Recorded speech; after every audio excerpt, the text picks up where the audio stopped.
தமிழ்நாட்டில் வந்து பனை மரங்கள் வந்து அழிஞ்சிட்டு வருது.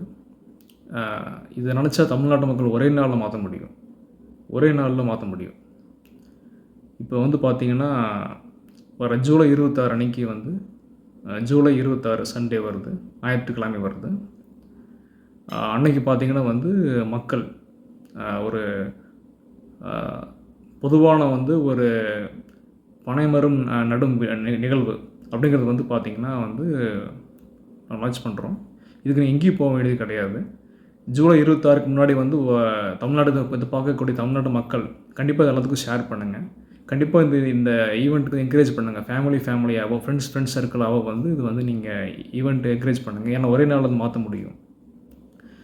உங்களால் வந்து ஜூலை 26 ஞாயிற்றுக்கிழமைக்குள்ளே வந்து பார்த்திங்கன்னா ஒரே ஒரு பனைமரத்தோட ஒரே ஒரு ஒரு இது அந்த இதோடது கொட்டை அதை வந்து நீங்கள் வந்து ரெடி பண்ணி வச்சுக்கோங்க. ஜூலை 26 ஞாயிற்றுக்கிழமை வந்து பார்த்திங்கன்னா பொதுவாக வந்து நீங்கள் ஃபேமிலியோடையும் ஃப்ரெண்ட்ஸோடையோ வந்து நீங்கள் வந்து வெளியே போய் வந்து இந்த மாதிரியான குட்டைகள் அப்படிங்கிற இடத்துல ஏரிகள் ஓரத்துலேயும் பொதுவான இடத்துல வந்து பார்த்திங்கன்னா வந்து இன்றைக்குமே வந்து பொதுவாக இருக்கும் மக்கள் அவுட்டர்லேயும் வந்து நடுங்க. கண்டிப்பாக வந்து பனை மரங்கள் நடுறதுனால வந்து பார்த்திங்கன்னா மலைகள் அதிகமாக ஈர்க்கப்படும். ஸோ வந்து இது நடுறது மட்டும் இல்லாமல் இது நடுங்க, அது போதும் மோஸ்ட்லி வந்து. ஸோ இது வந்து முடிஞ்சளவுக்கு 1 அப்படிங்கிறத நீங்கள் கணக்கு வச்சுக்கோங்க, ஒருத்தருக்கு 1 அப்படின்ட்டு. எப்படியும் வந்து 8 கோடி மேலே இருக்கீங்க ஜனங்க. 1 கோடி பேர் நட்டாங்க கூட வந்து கண்டிப்பாக 1 கோடி மரங்கள் ஈஸியாக வந்துடும். ஸோ எல்லோரும் ட்ரை பண்ணுங்கள்.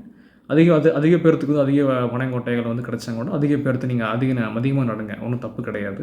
ஸோ இது வந்து ஒரு சின்ன ஒரே நாளில் பனை மரத்துடைய தொகைகள் அன்றைக்கி வந்து அதிகப்படுத்தக்கூடிய ஒரு சின்ன ஒரு மாற்றத்துக்கான சின்ன ஒரு சமூக நல திட்டம். ஸோ இப்படிக்கு Bharath Kishore, Amman constructions and real estates, Coimbatore. வணிக மேம்பாட்டு நபர் மற்றும் சமூக திட்டமிடல் நிபுணர். நன்றி, வணக்கம்.